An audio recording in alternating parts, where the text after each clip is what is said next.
Huwag ka magdabog. At huwag mong gawing dahilan ng kahirapan natin para magpakalulong ka sa masamang bisyo. Anong gusto mo? Mag-aaral ka.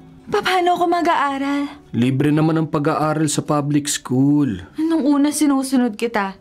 Nag-aral ako kahit wala akong baon. Kahit isa lang yung uniforme ko, kahit sira yung sapatos ko, na yun at yun yung araw-araw kong suot. Ano nangyari? Madalas akong kinakantsawan ng mga kaklase ko. Kaya madalas akong mapaaway. Pinapatulan mo kasi yung mga nang-aasar sa'yo. Mas gusto ko na ang buhay kalye. Pag-alagala lang, patambay-tambay, painom-inom. Wala akong problema. Ako ang namumroblema sa'yo eh. Di ko alam kung paano ka mapapatigil sa pakikipagbarkada at pagbibisyo.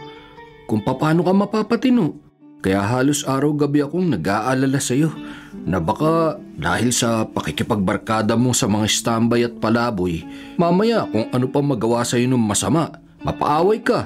Makadisgrasya ka. O ikaw yung madisgrasya. Tiyak ka magaling. Sa drama. Kalalaki mong taong drama-drama mo. Yakin. Pakiusap, anak. Magbago ka na. Kaya ayaw kong umuwi dito eh. Kakabwisit ka lang eh.